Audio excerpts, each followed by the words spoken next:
Friends, ಇವತ್ತಿನ ವಿಡಿಯೋಗೆ ನಿಮ್ಮೆಲ್ಲರಿಗೂ ಸ್ವಾಗತ. ನಾನು ನಿಮ್ಮ ನಾರಾಯಣ್ ಸರ್. ಸ್ನೇಹಿತರೆ, ಈಗಾಗಲೇ ನಿಮ್ಗೆ ಎಲ್ಲರಿಗೂ ಗೊತ್ತಿರುವ ಹಾಗೆ ಗ್ರೂಪ್ ಡಿ ಒಂದು ಕ್ವಶನ್ ಪೇಪರ್ ಅನಲೈಸ್ ಸೀರೀಸ್ ನ ಮಾಡ್ತಾ ಇದೀವಿ. ಇವತ್ತಿನ ವಿಡಿಯೋಗೆ ನಿಮ್ಮೆಲ್ಲರಿಗೂ ಸ್ವಾಗತ. ಇವತ್ತಿನ ಸೀರೀಸ್ ನ ವಿಡಿಯೋ ಯಾವ್ದಂದ್ರೆ 5ನೇ ಪಾರ್ಟ್ ನ ವಿಡಿಯೋ ಮಾಡ್ತಾ ಇದ್ದೀವಿ.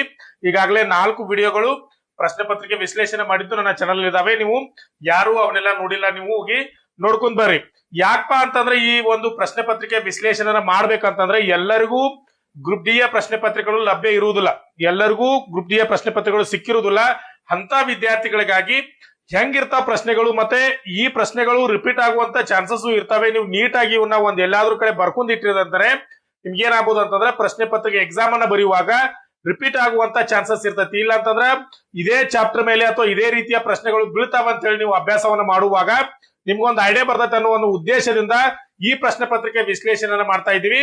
ಯಾರಿಗೆಲ್ಲ ಉಪಯೋಗವಿದೆಯೋ ದಯವಿಟ್ಟು ಅವ್ರು ಏನ್ ಮಾಡ್ರಿ ಅಂತಂದ್ರೆ ಒಂದ್ ಕಡೆ ನೋಟ್ ಡೌನ್ ಮಾಡ್ಕೊಡ್ರಿ, ಮತ್ತೆ ಸರಿಯಾದ ರೀತಿಯಿಂದ ಅಭ್ಯಾಸವನ್ನ ಮಾಡ್ರಿ. RPF SI ಯಾರ್ಯಾರು ಎಕ್ಸಾಮ್ ಬರ್ದಿದ್ದೀರಾ ಅದ್ರದ್ದು ಒಂದು ಕಟ್ ಆಫ್ ಬಿಟ್ಟಿದ್ದಾರೆ. ಆ ಕಟ್ ಆಫ್ ಅನ್ನ ನೋಡಿ ಮುಂದೆ ಹೋಗ್ಬಿಡೋಣ. ಯಾರೆಲ್ಲ ಎಕ್ಸಾಮ್ RPF SI ಎಕ್ಸಾಮ್ ಬರ್ದಿದ್ದಾರಲ್ಲ ಅದ್ರ ಕಟ್ ಆಫ್ ಅನ್ನ ನೋಡೋಣ. ಇಲ್ಲಿ 2024 ಕಾನ್ಫರ್ಮ್ ಆಗಿತ್ತು. ಮೇಲು ಅನ್ರಿಸರ್ವ್ಡ್ ಏಟಾಗಿದೆ ಅಂದ್ರೆ 78ಕ್ಕೆ ನಿಂತಿದೆ. SC 72 ನಿಂತಿದೆ, ST 69 ನಿಂತಿದೆ, OBC 76, EWS 76 ನಿಂತಿದೆ. ಇನ್ನು ಫಿಮೇಲ್ ಯಾರೆಲ್ಲ ಮಹಿಳೆಯರಿಗೆ ಎಕ್ಸಾಮ್ ಬರ್ದಿದ್ರಿ ಅವ್ರದ್ದು ಏನಂತಂದ್ರ ಅನ್ರಿಸರ್ವ್ಡ್ ಏಟಂದ್ರೆ 76 ನಿಂತಿದೆ, SC 68 ನಿಂತಿದೆ, ST 66, OBC 73, EWS ಏನಂದ್ರೆ 73ಗೆ ನಿಂತಿದೆ. ಅದರಲ್ಲಿ ಎಕ್ಸ್ ಸರ್ವಿಸ್ ಮ್ಯಾನ್ ಯಾರಾದ್ರೂ ಬರ್ದಿದ್ರೆ ಅಂದ್ರೆ ಅವ್ರದ್ದು 61 ಇದೆ.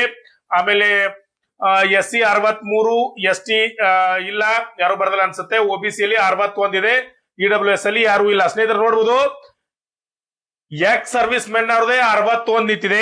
ಇನ್ನ ಅನ್ರಿಸರ್ವ್ಡ್ ಮೇಲ್ ಅಲ್ಲಿ 78 ನಿಂತಿದೆ. ಅಂದ್ರೆ 100ಕ್ಕೆ 78 ನಿಂತಿದೆ ಅಂತಂದ್ರೆ ನೀವೆಲ್ಲರೂ ಗಮನಿಸ್ರಿ ಎಷ್ಟೊಂದು ಕಾಂಪಿಟೇಷನ್ ಯುಗದಲ್ಲಿ ನಾವೇನಂತಾರ ಒಂದು ಎಕ್ಸಾಮ್ ಅನ್ನ ಬರಿತಾ ಇದ್ದೀವಿ. ಇದರ ಒಂದು ಅಂದಾಜಿನ ಮೇಲೆ ನೀವು ಯಾವ ರೀತಿ ಗ್ರೂಪ್ ಡಿ ಆಗಿರ್ಬೋದು, NTPC ಆಗಿರ್ಬೋದು, ಟೆಕ್ನಿಷಿಯನ್ ಆಗಿರ್ಬೋದು, ನೀವು ಯಾವುದೇ ಒಂದು ಎಕ್ಸಾಮ್ಗೆ ಪ್ರಿಪರೇಷನ್ ನಡೆಸುವಾಗ ಯಾವ ನಿಟ್ಟಿನಲ್ಲಿ ಒಂದು ತಯಾರಿಯನ್ನು ನಡೆಸಬೇಕಂತಂದ್ರೆ ನೀವು ಯಾವುದೇ ಪರಿಸ್ಥಿತಿಯಲ್ಲೂ 80ನ್ನ ದಾಟಿಸುವಂತ ಹಂತವನ್ನ ನೀವು ತಲುಪಬೇಕಾಗ್ತದೆ ಸ್ನೇಹಿತರೆ. ಆ ಒಂದು ದಿಶೆಯಲ್ಲಿ ನೀವೆಲ್ಲರೂ ಅಭ್ಯಾಸವನ್ನ ಮಾಡಿದಾಗ ಮಾತ್ರ ನಿಮ್ಮ ಒಂದು ಕನಸಿನ ನೌಕರಿಯನ್ನ ಪಡಲಿಕ್ಕೆ ಸಾಧ್ಯ ಆಗ್ತದೆ ಸ್ನೇಹಿತರೆ. ಈ ಒಂದು RPF ನ SI ನ ಒಂದು ಕ್ವಶನ್ ಪೇಪರ್ ನ ನೋಡಿದ ಮೇಲೆ ನಿಮ್ಗೆ ಅರ್ಥ ಆಗ್ತದೆ ಅಂತಂದ್ರೆ ನೀವು ಸರಿಯಾದ ರೀತಿಯಿಂದ ಅಭ್ಯಾಸವನ್ನ ಮಾಡಿ ಗ್ರೂಪ್ ಡಿ ಏನಂದ್ರೆ ಹೆಚ್ಚು ಕಡಿಮೆ ಬಹಳ ವೇರಿಯೇಷನ್ ಆಗುದಿಲ್ಲ. ಅಷ್ಟೇ ಮಾರ್ಕ್ಸ್ ಕಾರ್ಡ್ 70ರಿಂದ 75ರವರೆಗೂ ನಿಂದಿರುವಂತ ಚಾನ್ಸಸ್ ಇರ್ತೈತಿ. ಆದ್ದರಿಂದ ಸ್ನೇಹಿತರೆ ಎಲ್ಲರೂ ಸರಿಯಾದ ರೀತಿಯಿಂದ ಅಭ್ಯಾಸವನ್ನ ಮಾಡಿ ಅಂತ ಹೇಳ್ತಾ ಇವತ್ತಿನ ವಿಡಿಯೋನ ಸ್ಟಾರ್ಟ್ ಮಾಡೋಣ. ಇವತ್ತಿನ ವಿಡಿಯೋ ಸ್ಟಾರ್ಟ್ ಮಾಡೋದಕ್ಕಿಂತ ಮುಂಚೆ ಯಾರೆಲ್ಲ ಫಸ್ಟ್ ಟೈಮ್ ನೋಡ್ತಾ ಇದ್ರ ಅವರೆಲ್ಲರೂ ಚಾನೆಲ್ ನ ಸಬ್ಸ್ಕ್ರೈಬ್ ಮಾಡ್ಕೊಳ್ಳಿ, ಮತ್ತೆ ಅಲ್ಲೇ ಪಕ್ಕದಲ್ಲಿರುವ ಬೆಲ್ ಐಕನ್ ಪ್ರೆಸ್ ಮಾಡಿ. ಯಾಕಂದ್ರೆ ಇದೇ ರೀತಿ ವಿಡಿಯೋಗಳು ನಿಮ್ಗೆ ಹೇಳ್ತಾ ಇವತ್ತಿನ ವಿಡಿಯೋನ ಸ್ಟಾರ್ಟ್ ಮಾಡೋಣ ಬನ್ನಿ. ಯಾವುದೇ ಒಂದು ಎಕ್ಸಾಮ್ಗೆ ಪ್ರಿಪರೇಷನ್ ನಡೆಸೋದಕ್ಕಿಂತ ಮುಂಚೆ ಅದರ ಹಳೆಯ ಪ್ರಶ್ನೆ ಪತ್ರಗಳನ್ನ ಅನಲೈಸ್ ಮಾಡುವುದು ಒಂದು ಯಶಸ್ಸಿನ ಗುಟ್ ಅಂತ ಹೇಳ್ಬೋದು ಸ್ನೇಹಿತರೆ. ಯಾಕಂದ್ರೆ ಕ್ವಶನ್ ಪೇಪರ್ ನ ಅನಲೈಸ್ ಮಾಡೋದ್ರ ಮೂಲಕ ಎಕ್ಸಾಮಿನ ಹಂತಗಳನ್ನ ನಾವು ಅರ್ಥ ಮಾಡ್ಕೊಳ್ಬಹುದು. ಎಕ್ಸಾಮ್ ಯಾವ ರೀತಿ ಇರ್ತೈತೆ ಅಂತ ಹೇಳಿ ಒಂದು ಕ್ಲಿಯರ್ ಆದಂತ ಪಿಕ್ಚರ್ ಅನ್ನ ನಾವು ಏನಂದ್ರೆ ತಿಳ್ಕೊಳ್ಬಹುದು ಸ್ನೇಹಿತರೆ.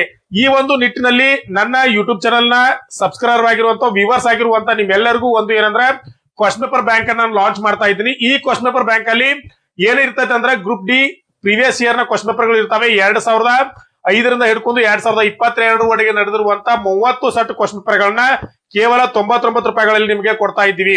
ಇದರ ಜೊತೆಗೆ ಏನ್ ಬೇಕಂದ್ರೆ ನಿಮಗೆ NTPC ಕ್ವಶನ್ ಪೇಪರ್ ಬೇಕಂತಾರೆ NTPC ಪ್ರೀವಿಯಸ್ ಇಯರ್ ನ ಕ್ವಶನ್ ಪೇಪರ್ ಗಳನ್ನ 40 ಸೆಟ್ ಕ್ವಶನ್ ಪೇಪರ್ ಇರ್ತವೆ. ಇದು ಸಹ ನೀವು 99 ರೂಪಾಯಿಗಳನ್ನ ಪಾವತಿ ಮಾಡಿ ಇದನ್ನ ತೆಗೆದುಕೊಳ್ಬಹುದು. ಅದರ ಜೊತೆಗೆ SSC GD ಯಾರೆಲ್ಲ ಪ್ರಿಪರೇಷನ್ ನಡೆಸ್ತಾ ಇದ್ರ ಅದರ ಪ್ರೀವಿಯಸ್ ಕ್ವಶನ್ ಪೇಪರ್ ಗಳು ಇದಾವೆ. ಅವರು ಸಹ 40 ಸೆಟ್ ಕ್ವಶನ್ ಪೇಪರ್ ಗಳಿದಾವೆ. ಇದನ್ನು 99 ರೂಪಾಯಿಗಳನ್ನ ಪಾವತಿ ಮಾಡಿ ನೀವು ತೆಗೆದುಕೊಳ್ಬಹುದು. ಇದರ ಜೊತೆಗೆ ಯಾರೆಲ್ಲ RRB technician, ALP, RPF, SSC ಹಾಗೆ ಈಗ ಪ್ಯಾರಾಮೆಡಿಕಲ್ ಕಾನ್ಫರ್ಮ್ ಆಗಿದಾವೆ, ಇದರ ಪ್ರೀವಿಯಸ್ ಕ್ವಶನ್ ಪೇಪರ್ ಗಳು ಬೇಕಂದ್ರೆ ಅವು ಇದಾವೆ.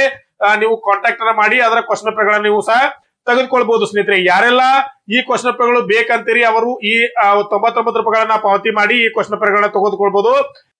ಈ ನಂಬರ್ಗೆ ಕಾಂಟ್ಯಾಕ್ಟ್ ಅನ್ನ ಮಾಡಿ ಈ ಪ್ರಶ್ನೆ ಪತ್ರಗಳನ್ನ ನೀವು ತೆಗೆದುಕೊಳ್ಬಹುದು ಸ್ನೇಹಿತರೆ.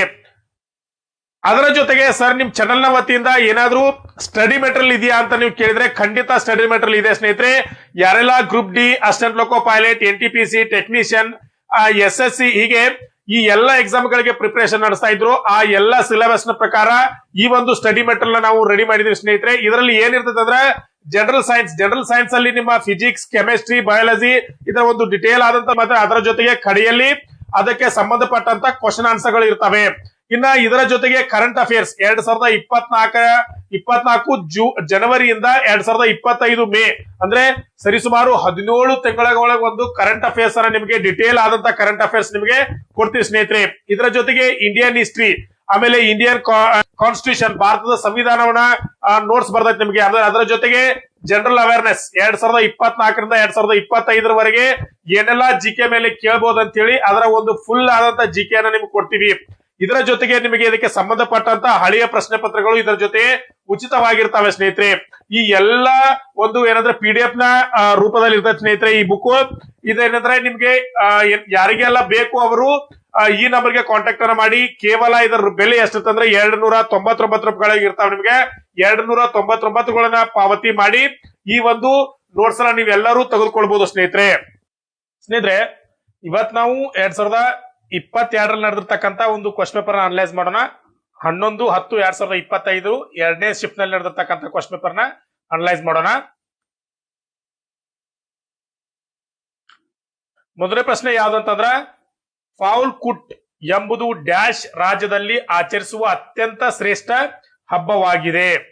ಫೌಲ್ ಕುಟ್ ಎಂಬುದು ಡ್ಯಾಶ್ ರಾಜ್ಯದಲ್ಲಿ ಆಚರಿಸುವ ಅತ್ಯಂತ ಏನಂದ್ರೆ ಶ್ರೇಷ್ಠವಾದ ಹಬ್ಬವಾಗಿದೆ ಅಂದ್ರೆ ಯಾವ ರಾಜ್ಯ ಅಂತ ಕೇಳ್ತಾರೆ? ಮೇಘಾಲಯ, ಕೇರಳ, ಗೋವಾ, ಮಿಜೋರಾಂ ಅಂತ ಹೇಳ್ತಾರೆ. ಮಿಜೋರಾಂ ಅಂತಕ್ಕಂಥದ್ದು ಸರಿಯಾದ ಉತ್ತರ ಸ್ನೇಹಿತರೆ. ಇನ್ನು ಮುಂದಿನ ಪ್ರಶ್ನೆ ನೋಡೋಣ. ಅನುವಂಶತೆಯ ನಿಯಮಗಳನ್ನು ಪಡೆಯುವಲ್ಲಿ ಮೆಂಡೆಲ್ ಅವರ ಯಶಸ್ಸಿನ ಹಿಂದಿನ ಮುಖ್ಯ ಕಾರಣವೇನು ಅಂತ ಕರೀತಾರೆ. ಇದು ಒಂದು ಸೈಕಾಲಜಿಗೆ ಸಂಬಂಧಪಟ್ಟಂತ ವಿಚಾರ ಆಗಿದೆ ಸ್ನೇಹಿತರೆ, ಕ್ವಶನ್ ಆಗಿದೆ. ಇದನ್ನು ಜನರಲ್ ಸೈನ್ಸ್ ಅಲ್ಲಿ ಓದುವಾಗ ಸೈಕಾಲಜಿಯ ಪ್ರಮುಖವಾದಂತ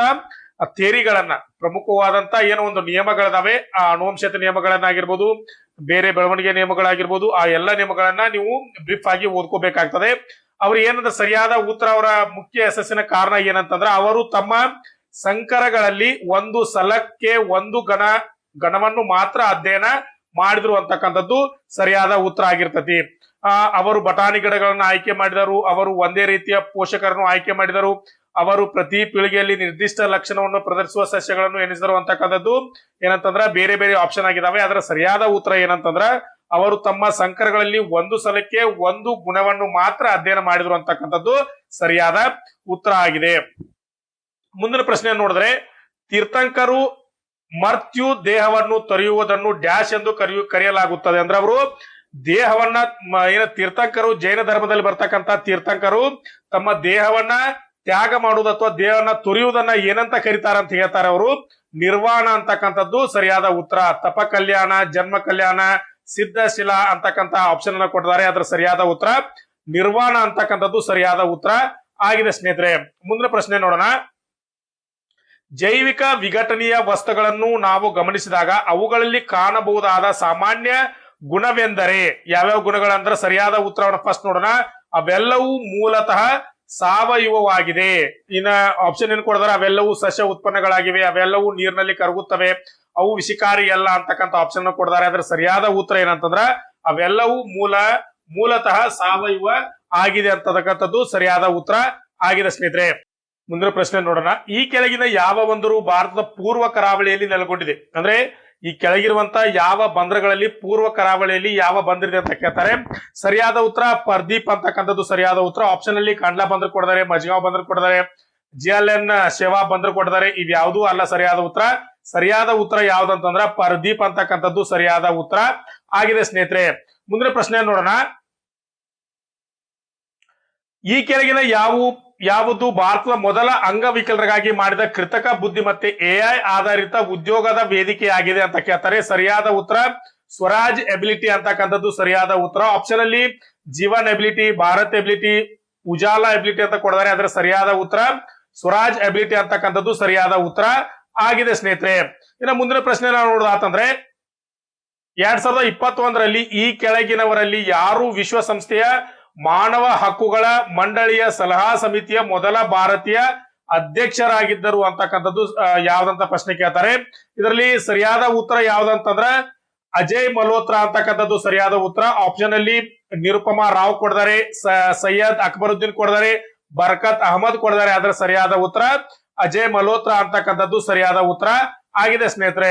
ಇದ್ರ ಮುಂದಿನ ಪ್ರಶ್ನೆ ನಾವು ನೋಡೋದಾತಂತಂದ್ರೆ ಸೂರ್ಯನ ಬೆಳಕನ್ನ ಮಳೆ ಬಿಲ್ಲಿನ ವಿವಿಧ ಬಣ್ಣಗಳಾಗಿ ವಿಭಜಿಸುವುದನ್ನ ಡ್ಯಾಶ್ ಎಂದು ಕರೆಯುತ್ತಾರೆ ಅಂತ ಕರೀತಾರೆ. ಅಂದ್ರೆ ಸೂರ್ಯನ ಏನು 7 ಬಣ್ಣದ ಬೆಳಕಿರ್ತದಲ್ಲ ಅದನ್ನ ವಿವಿಧ ಬಣ್ಣಗಳಾಗಿ ಯಾವುದರ ಮೂಲಕ ಒಂದು ಹಾಯಿಸಿದಾಗ ಏನಂತಂದ್ರ ವಿಭಜನೆ ಆಗ್ತತಿ ಅಂತ ಕೇಳ್ತಾರೆ. ಅದಕ್ಕೆ ಒಂದ್ ಹೆಸರನ್ನ ಕರೀತಾರೆ. ಅದ್ ಏನಂತಂದ್ರ ಪ್ರಶ್ನೆಯನ್ನ ಕೇಳ್ತಾರೆ. ಅದೇನಪ್ಪಾ ಅಂತಂದ್ರ ಸರಿಯಾದ ಉತ್ತರ ವರ್ಣ ವಿಭಜನೆ ಅಂತ ಕರೀತಾರೆ. ಆಪ್ಷನ್ ಅಲ್ಲಿ ಪೂರ್ಣಾಂತರಿಕ ಪ್ರತಿಫಲನ ಅಂತ ಕೊಡ್ತಾರೆ, ಬೆಳಕಿನ ಪ್ರತಿಫಲನ ಅಂತ ಕೊಡ್ತಾರೆ, ಬೆಳಕಿನ ಚದುರುವಿಕೆ ಅಂತ ಕೊಡ್ತಾರೆ. ಅದರ ಸರಿಯಾದ ಉತ್ತರ ಬೆಳಕಿನ ವರ್ಣ ವಿಭಜನೆ ಅಂತಕ್ಕಂಥದ್ದು ಸರಿಯಾದ ಉತ್ತರ ಆಗಿದೆ ಸ್ನೇಹಿತರೆ. ಇನ್ನು ಮುಂದಿನ ಪ್ರಶ್ನೆ ನಾವು ನೋಡೋದಾತಂದ್ರೆ ಒಂದು ವಿದ್ಯುತ್ ಮಂಡಲವು ಬಿಸಿಯಾದಾಗ ನಿಮಿಷಕ್ಕೆ 540 ವ್ಯಾಟ್ ದರದಲ್ಲಿ ಶಕ್ತಿಯನ್ನು ಬಳಸುತ್ತದೆ. ಆ ಮಂಡಲದ ವಿಭವ 270 ವ್ಯಾಟ್ ಆಗಿದ್ದರೆ ಮಂಡಲದ ರೋಧ ಎಷ್ಟು ಅಂತ ಕೇಳ್ತಾರೆ. ಉತ್ತರ 135 ಓಮ್ ಅಂತಕ್ಕಂಥದ್ದು. ಆಪ್ಷನ್ ಅಲ್ಲಿ 540 ಓಮ್ ಅಂತ ಕೊಡ್ತಾರೆ, 65 ಓಮ್ ಅಂತ ಕೊಡ್ತಾರೆ, 270 ಓಮ್ ಅಂತ ಕೊಡ್ತಾರೆ. ಅದರ ಸರಿಯಾದ ಉತ್ತರ 135 ಓಮ್ ಅಂತಕ್ಕಂಥದ್ದು ಸರಿಯಾದ ಉತ್ತರ ಆಗಿದೆ ಸ್ನೇಹಿತರೆ. ನಾವು ಅದೇ ರೀತಿಯ ಮುಂದಿನ ಪ್ರಶ್ನೆ ನೋಡೋದಾತಂದ್ರೆ ವಿದ್ಯುತ್ ಮೋಟಾರ್ಗಳಲ್ಲಿ ಡ್ಯಾಶ್ ಯು ದಿಕ್ಪರಿವರ್ತಕ ಮತ್ತು ಬ್ಯಾಟರಿಯ ಟರ್ಮಿನಲ್ಗಳ ನಡುವಿನ ಸಂಪರ್ಕದಂತೆ ಕಾರ್ಯನಿರ್ವಹಿಸುತ್ತದೆ ಅಂತ ಕೇಳ್ತಾರೆ. ಯಾವುದು ಅಂತ ಕೇಳ್ತಾರೆ. ಅದು ಸರಿಯಾದ ಉತ್ತರ ಇಂಗಾಲದ ಕುಂಚಗಳು ಅಂತಕ್ಕಂಥದ್ದು ಸರಿಯಾದ ಉತ್ತರ.